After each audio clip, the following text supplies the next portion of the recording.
Nicole was the kind of person who radiated energy wherever she went.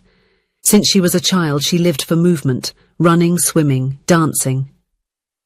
At 28, she kept the habit of participating in amateur marathons, always with a smile on her face and her curly hair tied in a high ponytail.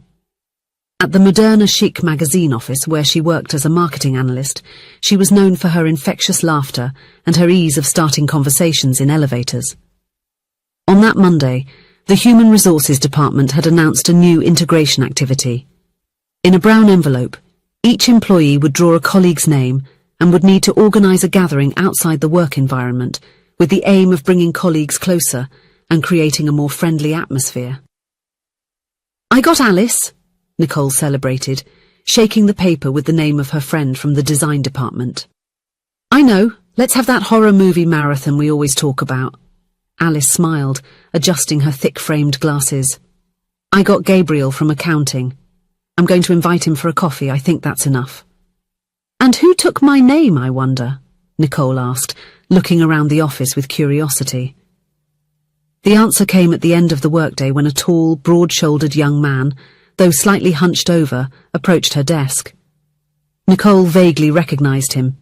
It was Damien from the IT department, the one who rarely spoke at general meetings and always ate lunch alone while reading some technical book. "Hi, Nicole," he said, in a low but firm voice. "I drew your name in the activity. Would you like to have dinner with me on Thursday?" There was something in the way he kept his eyes fixed on the ground that made Nicole feel a pang of tenderness. "Of course, it will be a pleasure," she replied, trying to lighten the mood with her usual smile. Later, in the women's restroom, Nicole vented to her friend Alice. "Oh, how will the evening with Damien be? You know how lively and talkative I am. Imagine a dinner where only I will be talking." Alice was applying red lipstick in front of the mirror.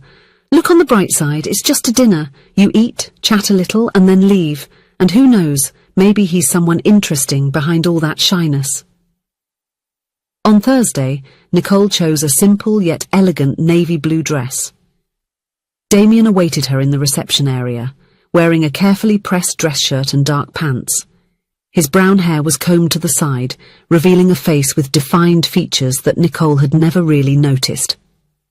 The restaurant chosen by Damien was cozy, small with warm lighting and wooden tables.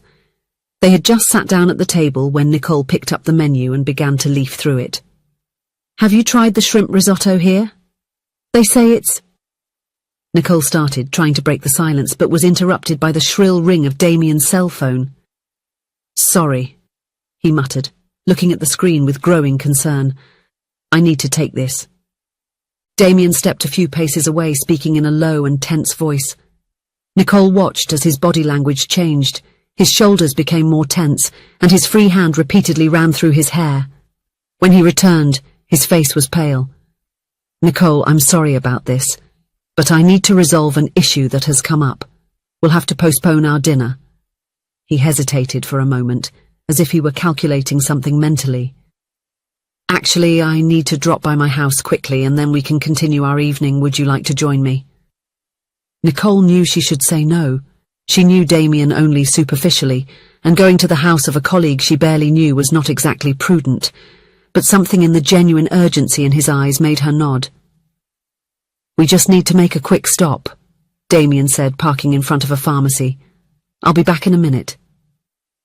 Nicole watched in the rearview mirror as he talked quickly with the pharmacist, who handed him a small bag. She began to feel a knot in her stomach. What was going on? Damien's house was in a quiet residential neighborhood, with trees lined up along the sidewalk. It was a modest but well-maintained building with a small front garden. As soon as they entered, a middle-aged woman, wearing a characteristic white uniform, came to meet them. "Mr. Damien, I'm glad you're here. She didn't want me to call you, but I thought it best to inform you." "Thank you, Clara.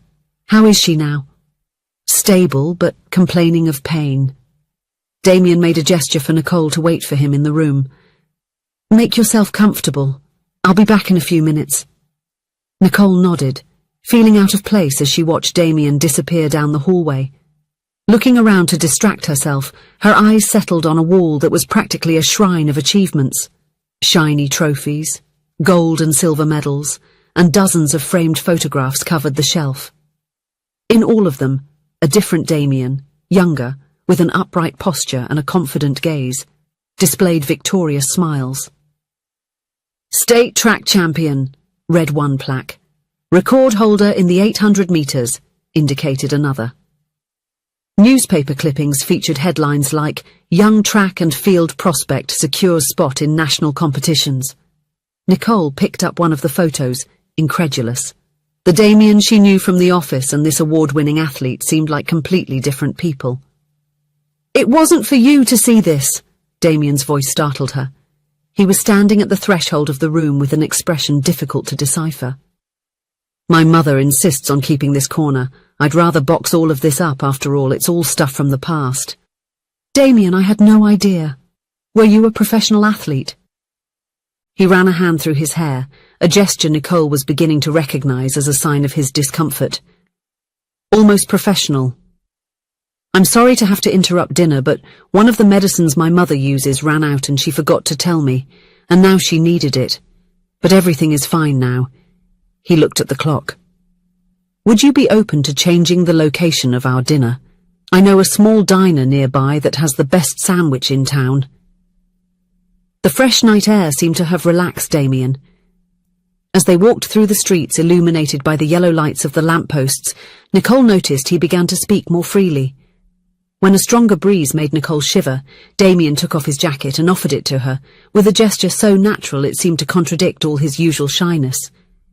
The diner was exactly as Damien had described, small, cosy, and with an aroma of homemade food that made Nicole's stomach growl in anticipation.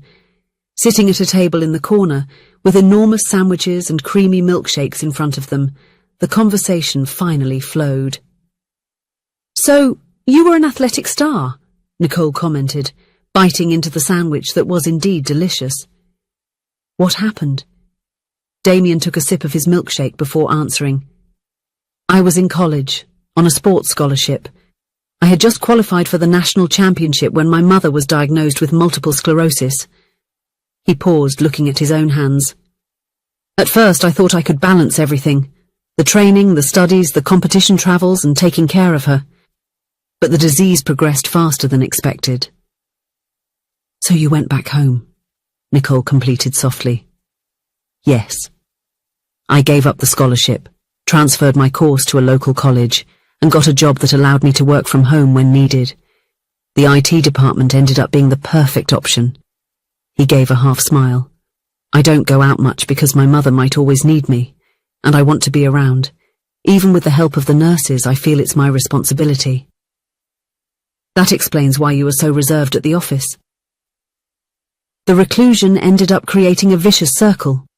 The less I interacted, the harder it became to do so. I guess I built some sort of protective shield. He shrugged. Sorry if I'm talking too much. Nicole smiled. Actually, I'm enjoying listening to you talk. That night marked the beginning of an unexpected friendship. Nicole discovered in Damien not only an attentive listener, something rare in her life filled with superficial people, but someone with whom she shared more interests than she had imagined. They both loved mystery books, had the same quirky taste in music, and adored documentaries about nature. In the following weeks, Nicole started inviting Damien for small outings. At first, he resisted, concerned about his mother, but Nicole was persistent. Your mother has nurses, Damien. You need to breathe a little. One Sunday, she convinced him to participate in a 5 kilometer charity run. It doesn't have to be competitive, it's just for fun, she assured. But as soon as the starting shot sounded, Nicole saw a transformation take place. The hunched and hesitant Damien gave way to an athlete with impeccable posture and long strides. He finished the race far ahead, with a time that impressed even the most experienced runners. I guess some things are never forgotten, he remarked, breathless but with a sparkle in his eyes that Nicole had never seen before. On another occasion, Nicole met Sophia, Damien's mother. She was a middle-aged woman with grey hair and eyes identical to her son's, confined to a wheelchair but with a surprising vivacity. So you're the famous Nicole, Sophia said with a warm smile. My son talks a lot about you. Mum, please, Damien murmured, blushing. What? It's true. Since you came into his life, he's been going out more, smiling more. Is it a crime to admit that? During tea on the porch, Sophia told Nicole about Damien as a child, always running, always on the move. He was running before he could even walk properly, she laughed. And he was always stubborn. When he decided something, there was no force in the world that could change his mind.